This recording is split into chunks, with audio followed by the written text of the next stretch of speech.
इन दो के अलावा या एक तो हमने बताया कि ये इन्फेक्शन यहाँ से वेस्टर्न सेल से लेटरली गया और एक ये एंटीरियरली एक्सटर्नल ऑडिटरी कैनाल में आ गया। सही है। इसके अलावा बस ये दो आपको समझ आ गई ना बातें। इसके बाद it can arrowed the mastoid tip.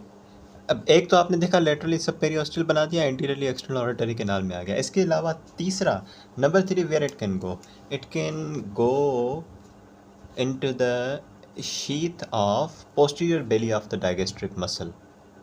If let's suppose this is the infection present here in the mastoid hair cells, the pus present here, it can go through the mastoid tip into the posterior belly of the digastric muscle और वहाँ पे पस जमा हो जाएगी और उस posterior belly of digastric muscle के अंदर पस एप्सिस बन जाएगा और उसको हम क्या कहते हैं, सिटिलीज एप्सिस। उसको हम क्या कहते हैं, सिटिलीज एप्सिस। ठीक है।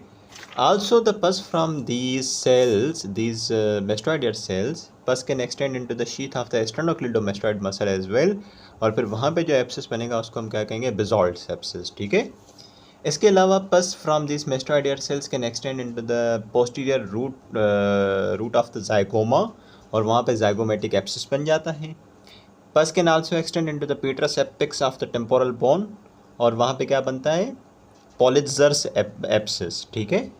And this Politzer's abscess can compress cranial nerve number 5 and 6 leading to Grednigo's syndrome, right, which I discussed earlier in the previous chapters, right? Grednigo's syndrome जिसमें डिप्लोपिया होती है और वर्टाइगो होता है and all, right? And it can extend upward and produce the intracranial complications as well. यहाँ infection मौजूद था बेटा मेस्टोइड हेयर सेल्स के अंदर। यहाँ से कहाँ कहाँ नहीं स्प्रेड हुआ ये, और ये कितना स्प्रेड हुआ है, कितना कॉम्प्लिकेट हुआ है। ठीक है। It went laterally, produce the sub periosteal abscess. ठीक है। And if untreated produce the discharging fistula, right. It moved anteriorly towards the external auditory canal by destroying this posterior wall of the external auditory canal, right. And यहाँ पे फिर boil बन गया था। The infection from here can go through the mastoid tip, into the posterior belly of the digastric muscle और digastric muscle के अंदर यहाँ पे पस कलेक्ट हो जाएगी तो ये क्या एप्सिस बन जाएगा, इसको हम सिटलीज एप्सिस कहते हैं। सही है। यही इन्फेक्शन दिस पस can also go into the sternocleidomastoid muscle। यहाँ पे जो पस एप्सिस बनता है उसको हम कहते हैं बिजॉल्ट सेप्सिस। ठीक है। ये पोस्टीरियर बेली है डाइगेस्ट्रिक मसल की, यहाँ पे जो एप्सिस बना है उसको हम कहते हैं सिटिलीज एप्सिस। ये है बिजॉल्ट सेप्सिस। ठीक है। इसके अलावा ये पोस्टीरियर रूट ऑफ जाइगोमा में जा सकता है यहाँ से, तो जाइगोमा में जाने के बाद जाइगोमेटिक एप्सिस करवा देगा। ठीक है। यहाँ से इन्फेक्शन पेट्रस एपेक्स में जा सकता है, बताया था ना मैंने। यहाँ से इन्फेक्शन पेट्रस एपेक्स में जा सकता है तो वहाँ पे जो एप्सिस बनता है उसको पॉलिज़र्स एप्सिस कहते हैं और वहाँ पे इस पॉलिज़र एप्सिस बनने की वजह से दो बड़ी नर्व्स कंप्रेस होती हैं, ट्राइजेमिनल और एब्डुसेंस। ठीक है। जिसकी वजह से डेवलप होता है ग्रेडनिगोज सिंड्रोम।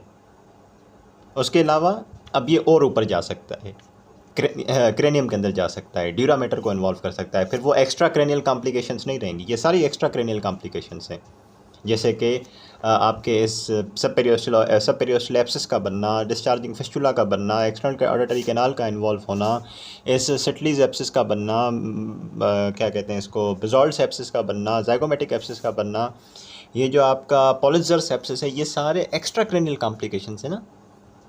ठीक है। उसके बाद हम इंट्राक्रेनियल कॉम्प्लिकेशंस डिस्कस करेंगे, लेकिन पहले हम ज़रा क्लिनिकल प्रेजेंटेशन को डिस्कस कर लेते हैं, इन्वेस्टिगेशन को डिस्कस करते हैं और या फिर आगे चलेंगे। ठीक है बेटा। Now the clinical features of the mastoiditis, एक छोटा सा रिकैप ज़रूरी है। देखें, इन्फेक्शन मौजूद था मेस्टोइड एयर सेल्स के अंदर, सही है, और इन्फेक्शन जो है मेस्टोइड एयर सेल से निकल के बोनी सेप्टा में आ गया। ठीक है। और बोनी सेप्टा को इन्वॉल्व कर दिया तो हमने क्या कहा, क्या डेवलप हो गई, एक बहुत बड़ी एक्स्ट्रा क्रेनियल कॉम्प्लिकेशन डेवलप हो गई क्रोनिक ओटाइटिस मीडिया की, दैट इज़ मेस्टोइडाइटिस। फिर इस मेस्टोइडाइटिस के बाद 100 कॉम्प्लिकेशंस और प्रोड्यूस हुई, जैसे कि सब पेरियोस्टल एब्सिस बनना, डिस्चार्जिंग फिस्टुला बनना, एक्सटर्नल आर्टरी कैनाल को इन्वॉल्व करना, सिटलीज एब्सिस बनना, बेजोल्ट एब्सिस बनना और पता नहीं क्या क्या है, ठीक है। लेकिन जो मेन कॉम्प्लिकेशन थी वो थी mastoiditis, that is the inflammation of this bony septa, ठीक है। Now what are the clinical presentation of this mastoiditis, तो इसको ज़रा डिस्कस करते हैं। आप खुद सोचें क्या ही हो सकता है। पेशेंट को डिफनेस तो होगी because it is due to the chronic otitis media. Main चीज़ है, अगर पेशेंट को मेस्टोइडाइटिस है तो he will be complaining of या severe pain behind the ear and the tenderness over the mastoid reason. आप खुद नोटिस करें, अगर यहाँ पे बेटा आपको इस बोनी सेप्टा के अंदर इन्फेक्शन है तो मेस्टोइड रीजन में पेन होगा, टेंडरनेस होगी, सीधी सी बात है। There will be severe pain behind the ear and tenderness over the mastoid region. और अगर सब पेरियोस्टल एब्सिस बन गया है फिर तो सीधी सीधी इतनी बड़ी स्वेलिंग जो है, इतनी बड़ी स्वेलिंग जो है आपको दिखेगी पीछे, जो मैंने आपको बुक में भी दिखाई, ठीक है। There will be the fluctuant swelling over the mastoid region, और हो सकता है बाद में डिस्चार्जिंग फिस्टुला भी बन जाए। Fever is more marked in the children compare to adults. भले video I know it's getting a little larger in duration, but yeah, I'll try to make the concepts clear. What did I say beta? The infection was present in the mastoid hair cells. It went out and involved this bony septa called the mastoid septa, and when the infection reached here we developed the condition called mastoiditis, ठीक है। और जब patient को mastoiditis होगी तो patient कैसे आएगा? बहुत ज़्यादा फीवर के साथ आएगा। यहाँ इस मेस्टोइड रीजन में पेन होगा, टेंडरनेस होगी। और अगर सब पेरियोस्टल एब्सिस बन गया है फिर तो इतनी बड़ी स्वेलिंग नज़र आएगी बाहर से। फिस्टुला बन गया है तो फिर तो वो ड्रेन होता हुआ दिखाई देगा। दैट्स इट, ठीक है। अब इस मेस्टोइडाइटिस के अलावा दूसरी कॉम्प्लिकेशंस को भी डिस्कस करेंगे हम, कि अगर आपको मिडिल ईयर कैविटी के अंदर मेस्टोइड एंट्रम में मेस्टोइड एयर सेल्स के अंदर इन्फेक्शन मौजूद है, जिसको हम क्रॉनिक सुपरेटिव ओटाइटिस मीडिया कहते हैं, वो मेस्टोइडाइटिस कराने के अलावा दूसरी कौन सी एक्स्ट्रा क्रेनियल कॉम्प्लिकेशंस कराता है? दोबारा बताता हूँ, यहाँ मेस्टोइड एयर सेल के अंदर इन्फेक्शन मौजूद था, ये कॉम्प्लिकेट कर गया, बाहर निकल गया, मेस्टोइड ये जो बोनी वॉल है इसको इन्वॉल्व किया, हमने इसको क्या कहा? मेस्टोइडाइटिस का, ठीक है। Mastoiditis is a one very important extra cranial complication of the otitis media. इसकी क्लिनिकल प्रेजेंटेशन भी डिस्कस कर ली। अब ज़रा इन्वेस्टिगेशन देखते हैं, ट्रीटमेंट ऑप्शन देखते हैं, फिर देखेंगे कि इस मेस्टोइडाइटिस के अलावा कौन सी एक्स्ट्रा क्रेनियल कॉम्प्लिकेशंस हो सकती हैं इस ओटाइटिस मीडिया की, ठीक है बेटा। चलो, investigations we can offer is the culture sensitivity of the pus. अब पस कहाँ से आ रहा होगा, खुद सोचो। पस कहाँ से आ सकता है? एक पेशेंट है जिसको ओटाइटिस मीडिया थी, ओटाइटिस मीडिया कॉम्प्लिकेट कर गई, फिर मेस्टोइडाइटिस हुआ, फिर मेस्टोइडाइटिस से क्या होता है? सब पेरियोस्टल एब्सिस बनता है। एब्सिस को इंसाइज करो, उसको ड्रेन करो, वहाँ से जो पस मिले उससे कल्चर सेंसिटिविटी कर लो। हो सकता है उसको फिस्टुला हो तो फिस्टुला भी ड्रेन करता है, उससे आप पस ले लो, उसका कल्चर सेंसिटिविटी कर लो। एक्सटर्नल ऑडिटरी कैनाल से भी आप ले सकते हो। देखो ना ये चीज़ दोबारा, कि जब पेशेंट को मेस्टोइडाइटिस हुई, यानी कि इस बोनी सेप्टा की इन्फ्लेमेशन हुई, इन्फेक्शन हुआ, तो तीन चीज़ें हुई ना, या तो यहाँ पे एब्सिस बन गया, या डिस्चार्जिंग फिस्टुला बन गया, या तो एक्सटर्नल ऑडिटरी कैनाल में आ गया, या फिर और भी बहुत सारी चीज़ें होती हैं। सिटलीज एब्सिस बनता है, बेजोल्ट एब्सिस बन सकता है। आपने कल्चर सेंसिटिविटी करनी है ना, माइक्रो ऑर्गेनिज्म मालूम करना है ना। तो या तो आप यहाँ पे कैनाल के अंदर जो डिस्चार्ज आ रहा है वहाँ से सैंपल ले लो, या ये जो एब्सिस है उसको इंसाइज करके ड्रेन करके उसका पस सैंपल ले लो। अगर यहाँ पर फिस्टुला बन गया है तो फिस्टुला से आप पस ले सकते हो ईजिली, ठीक है। कल्चर सेंसिटिविटी के अलावा मेस्टोइड का प्लेन एक्सरे करते हैं, खास करके इसका लॉज व्यू होता है, और मेस्टोइड एरिया के अंदर आपको हेजीनेस मिलती है बिकॉज ऑफ द एक्सुडेट और the pus present in the mastoid antrum and the air cells, plus the loss of the bony partition between the air cells. आपको क्या लगता है, बोनी पार्टीशंस बचेंगे? अरे बेटा, ये एयर सेल है, ठीक है। इन्फेक्शन अब एयर सेल से निकल के कॉम्प्लिकेट हो चुका है, इस बोनी सेप्टा को इन्वॉल्व कर दिया है, इसको हम मेस्टोइडाइटिस कहते हैं। जाहिर सी बात है फिर तो ये नहीं रहेगा ना, इसकी इरोजन हो जाएगी और ट्रेबिकुला वगैरह लॉस हो जाएगा। ये एक्सरे फाइंडिंग पे सीटी टेम्पोरल बोन करेंगे, it will assess the extent of the disease and its complication, that's it. What is the treatment of the mastoiditis? Treatment has to be early stages of the acute mastoiditis, they are treated with the broad spectrum antibiotics. अगर एप्सिस बन गया है सब periosteal एप्सिस incise करें, drain करके निकाल दें, ठीक है. And to clear the disease from the mastoid antrum and the air cells, we perform the cortical mastoidectomy, right? Cortical mastoidectomy करते हैं. और अगर ये जो मेस्टोइडाइटिस हुई है chronic suppurative otitis media with cholesteatoma की वजह से हुई है, यानी कि attico antral type of the chronic suppurative otitis media की वजह से हुई है, तो फिर उसमें हम कैनाल वॉल डाउन मेस्टोइडेक्टमी करते हैं. सही है. And I hope you people now know what is the canal wall down mastoidectomy. This is all about मेस्टोइडाइटिस.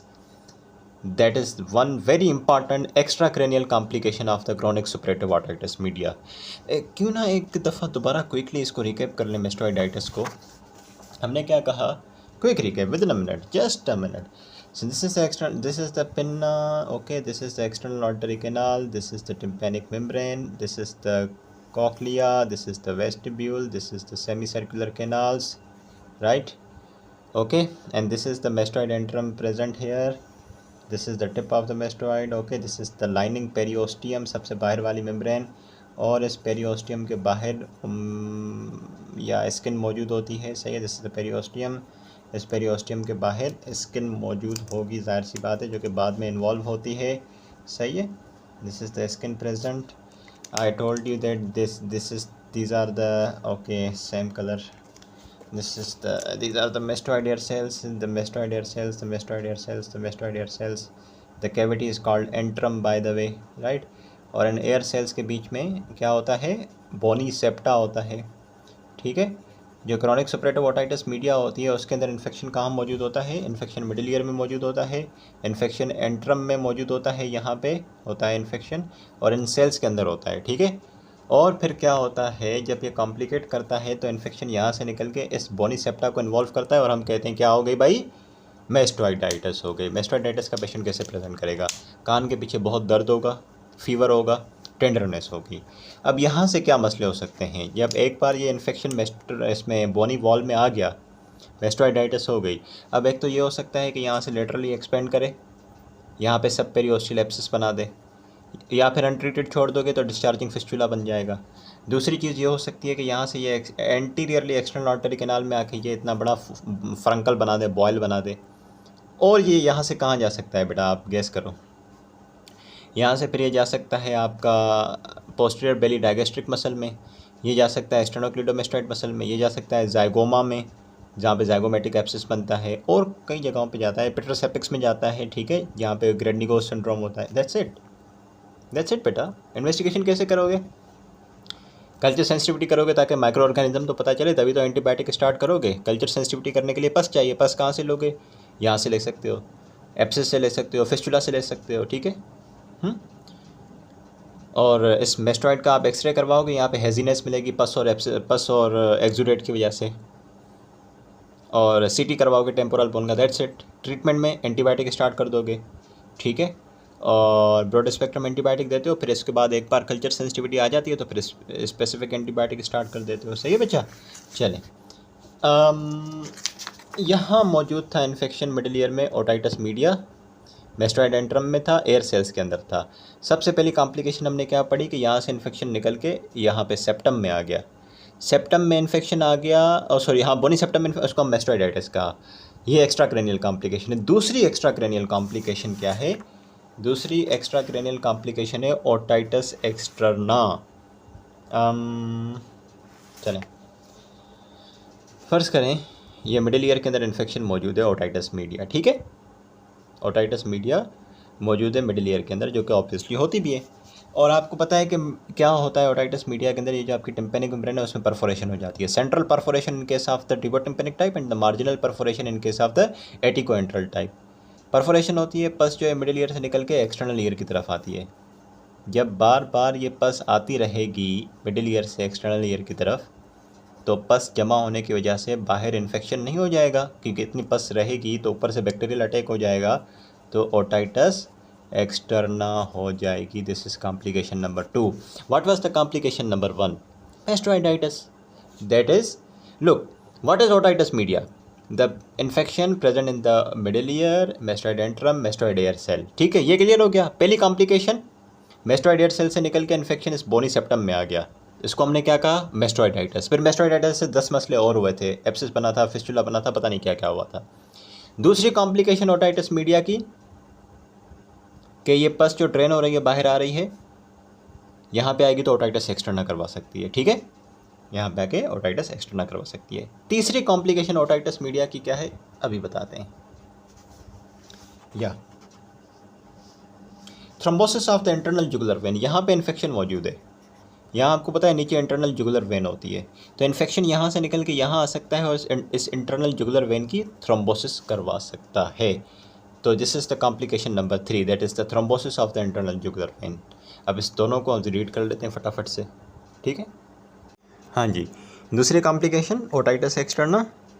ठीक है, जो आपकी पस है वो एक्सटर्नल आर्टरी कैनाल में एक्यूमुलेट होती है और वहाँ पे इन्फेक्शन होता है और ओटाइटिस एक्सटर्ना हो जाता है। ओटाइटिस एक्सटर्ना बैक्टीरियल भी हो सकता है, फंगल भी हो सकता है, जिसको मोटोमाइकोसिस कहते हैं। तीसरी कॉम्प्लिकेशन है thrombosis of the internal jugular vein, thrombosis of internal jugular vein.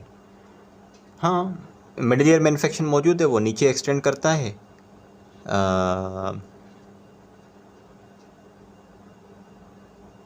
yeah, even it can, downward extension of thrombosis from the sigmoid sinus as well। मैं तो ये कहना चाह रहा हूँ कि मिडिल ईयर में इन्फेक्शन मौजूद था, मिडिल ईयर का इन्फेक्शन जो है वो नीचे एक्सटेंड कर गया इंटरनल जुगुलर वेन में। ये भी पॉसिबल है, या फिर ये भी पॉसिबल है कि मिडिल ईयर का इन्फेक्शन जो है ऊपर सिग्मॉइड साइनस को इन्वॉल्व करता है, सिग्मॉइड साइनस को भी इन्वॉल्व करता है। सिग्मॉइड साइनस से फिर ये इन्फेक्शन इंटरनल जुगुलर वेन में आ सकता है और इंटरनल जुगुलर वेन की थ्रोम्बोसिस करा सकता है। तो ये दोनों चीज़ें पॉसिबल हैं। सही है बेटा।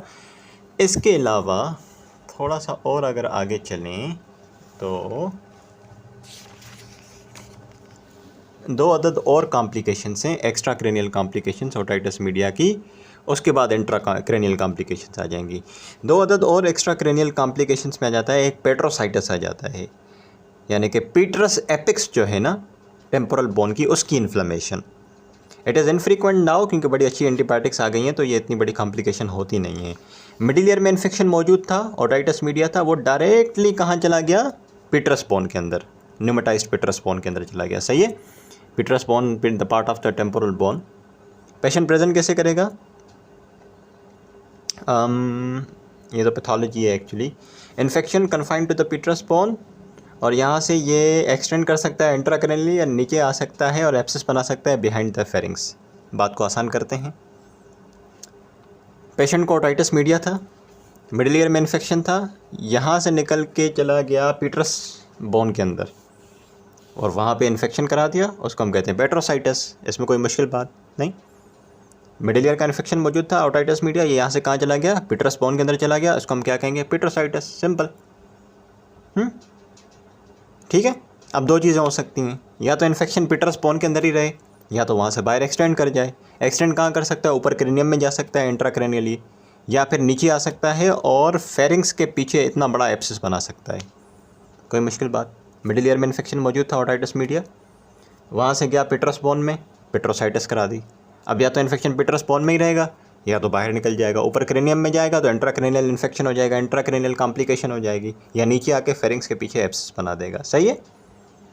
पेशेंट प्रेजेंट कैसे करेगा, अगर उसको पीटरोसाइटिस है तो यूनिलेटरल हेडेक, जिस तरफ पीटरोसाइटिस है उस तरफ बड़ा ख़तरनाक दर्द होता है सर में, टेम्पोरल सब ऑर्बिटल या फिर रेट्रो ऑर्बिटल पेन होता है। ठीक है, headache actually. And also this petrositis can cause paralysis of the cranial nerve number 6 leading to diplopia. ठीक है। और ये जो पेशेंट को तीनों प्रेजेंटेशंस आई हैं कि एक तो बहुत सीवियर हेडेक है, ठीक है, डिप्लोपिया है, और पेशेंट को ओटाइटिस मीडिया तो है, तो कान से डिस्चार्ज तो आ रहा होगा। So this is called the Gradenigo's syndrome. Treatment वही जो क्रॉनिक ओटाइटिस मीडिया का था, तो आप basically chronic otitis media treat करोगे तो ये कंडीशन कॉम्प्लिकेशन वैसे ही ख़त्म हो जाएगी, इन्फेक्शन वैसे ही ख़त्म हो जाएगा। क्विक रिकैप देते हैं। पेशेंट को क्रॉनिक ओटाइटिस मीडिया थी, कान के अंदर इन्फेक्शन मौजूद था, वहाँ से स्प्रेड होकर चला गया पीटरस बोन के अंदर, क्या करवा दिया, पेट्रोसाइटिस। सही, ओके। अब 2 चीज़ें, या तो इन्फेक्शन पीटरस बोन के अंदर ही रहेगा, कन्फाइंड टू पीटरस बोन, या फिर यहाँ से निकल जाएगा बाहर। कहाँ निकल जाएगा? इंट्राक्रैनियल जा सकता है या फिर नीचे जा सकता है और जाके फेरिंग्स के पीछे इतना बड़ा एब्सेस बना सकता है। ईजी। मुझे पेट्रोसाइटिस है, मैं प्रेजेंट कैसे करूँगा? यूनिलेटरल हेडेक होगा, बहुत सीवियर हेडेक। साथ में क्रेनियल नंबर 6 की जो है यानी कि एब्रेशंस की हाँ पैरालिसिस होगी, जिसकी वजह से पेशेंट डिप्लोपिया के साथ आता है। तो हेडेक, डिप्लोपिया और साथ में मुझे क्रॉनिक ओटाइटिस मीडिया तो है ही ना, जिसकी वजह से ये कॉम्प्लिकेशन हुई है पेट्रोसाइटिस। तो क्रॉनिक ओटाइटिस मीडिया की वजह से कान से डिस्चार्ज तो आएगा। तो ये दोनों तीनों चीज़ें, discharging ear, headache, diplopia, this together makes up the Gradenigo's syndrome. एक आखिरी ज़रा हम इसके बाद एक्स्ट्रा क्रेनियल कॉम्प्लिकेशन देख लेते हैं, that is the chronic adhesive otitis media. This is also a complication of the chronic otitis media. उसके बाद इंट्राक्रैनियल कॉम्प्लिकेशंस देख लेंगे। One last extra cranial complication बेटा, that is the chronic adhesive otitis media. Chronic adhesive otitis media. Actually what happens, let me tell you, if the patient is suffering from the otitis media, it leads to the intratympanic adhesions. Intratympanic adhesions, that are the adhesions of the tympanic membrane with the nearby structures, leading to conductive deafness. अब फर्ज करें patient को otitis media हुआ और उसके बाद सबसे बड़ी कॉम्प्लिकेशन क्या डेवलप हुई कि अगर ये आपकी टिम्पेनिक मेम्ब्रेन है और ये अंदर ऑसिकुलर सिस्टम है, एक ऑसिकल है, ये दूसरा ऑसिकल है, सही, और ये तीसरा ऑसिकल है, ये टिम्पेनिक मेम्ब्रेन के एडहेशंस डेवलप हो गए, या हो सकता है इन बोन्स के साथ या दूसरे स्ट्रक्चर्स के साथ। तो क्या ये आपकी टिम्पेनिक मेम्ब्रेन जो है वो मोबाइल रहेगी? नहीं, एडहेशंस बन गए तो चिपक जाएगी, स्टेबल बन जाएगी, तो इसके अंदर मोबिलिटी नहीं होगी। मोबिलिटी नहीं होगी तो साउंड वेव कंडक्ट नहीं करेगी और पेशेंट को कंडक्टिव डीफनेस हो जाएगी। ठीक है। This condition is often bilateral, that is involving both the ears, associated with the atrophy और the thickening of the basement membrane. और फिर इसका तरीका ये होता है कि अब इन एडहेशंस को कैसे सही किया जाए। मोस्टली मतलब ये किया जाता है कि वेल्सेल्वा मैन्यूवर करते हैं, जिसकी वजह से कान के अंदर आपको पता है प्रेशर डेवलप होता है वेल्सेल्वा मैन्यूवर से, क्योंकि जब आप मुंह को फुलाते हो तो उससे जो एयर है वो ईस्टेशन ट्यूब में जाती है, ईस्टेशन ट्यूब से मिडिल ईयर में जाती है, फिर मिडिल ईयर के अंदर एयर का प्रेशर बढ़ता है। एयर का जब प्रेशर बढ़ता है तो वो हाई प्रेशर जो होता है इस टिम्पेनिक मेम्ब्रेन के एडहेशंस को डिवाइड कर देता है, ठीक है, ब्रेक कर देता है। But usually it is unsuccessful, but yeah, it can be considered, right? Adhesions can be broken, can be divided by the procedure called tympanotomy, right? Further formation is prevented by placing the celastic sheet in the middle ear. तो एक तरीका तो ये है इन एडहेशंस को ख़त्म करने का कि वेल्सेल्वा मैन्यूवर, जो कि अनसक्सेसफुल होता है मोस्टली। दूसरा तरीका है टिम्पेनोटमी। टिम्पेनोटमी में क्या होता है, बड़ी आसानी से हम इन एडहेशंस को ख़त्म कर सकते हैं और आगे ज़िंदगी में कभी एडहेशंस ना बने तो उसके लिए हम सिलास्टिक शीट प्लेस कर देते हैं, जो कि इन एडहेशंस को प्रिवेंट करती है। This is all about the extra cranial complications of the otitis media. Will now talk about बेटा द इंट्राक्रैनियल कॉम्प्लिकेशंस।